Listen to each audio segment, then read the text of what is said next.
जहाँ ये प्रोटेस्ट हुआ नोएडा जिसकी हम बात कर रहे हैं, अकेले वहीं की अगर बात करें तो पिछले 11-12 सालों में जो इनके विधायकों के भत्ते हैं वो करीब 4 से 5 गुना तक बढ़ गए हैं। मजदूरी जो है वो नहीं बढ़ी है। तो सरकार का एक पक्ष हमेशा, सरकार का एक पक्ष है कि सरकार ने नियम क्या बनाया है, कानून क्या बनाया है, कह क्या रहा है।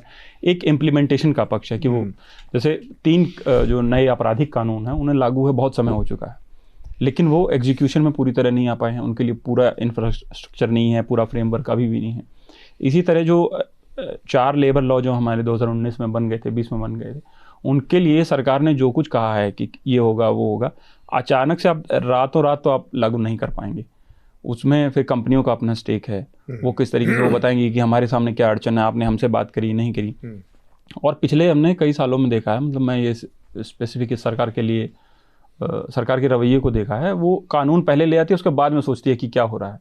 जैसे जब नए वो कानून आए थे, जब हड़ताल पे गए पूरे ट्रांसपोर्टर, तो कानून ले आए, एक प्रावधान ले आए, इतना स्ट्रिक्ट प्रावधान ले आए, उसके बाद पूरे देश के ट्रांसपोर्टर हड़ताल पे चले गए। उन्होंने कंसिडर ही नहीं किया। अब उस कानून का क्या स्टेटस है आज किसी को नहीं पता, वो लागू हो रहे हैं नहीं हो रहे हैं। सेम तरीके से आपराधिक कानूनों का मैंने जिक्र किया, इसी तरीके से मनरेगा का नाम बदल दिया, बाकी चीज़ों की मजदूरों को मजदूरी सुनिश्चित हो रही है नहीं हो रही है, उनको मिलेगी नहीं मिलेगी, वो अभी तक नहीं है। तो एक पक्ष तो ये भी है कि आपको देखना हो। दूसरा, मजदूरों का, मजदूर सिर्फ उतरे नहीं है जो जिनकी आज हमने बात करी नोएडा की, हम सब मजदूर हैं। मीडिया में काम करने वाले लोग भी मजदूर हैं, बौद्धिक तरीके से जो काम कर रहे हैं वो भी श्रमिक हैं। जितने तरह की श्रेणी है, जितनी तरह की मजदूरी है, उसको एक ही कानून, एक ही छतरी के नीचे कैसे लाया जा सकता है, वो भी एक मुझे लगता है कि बड़ा सवाल है इस पूरे मामले में।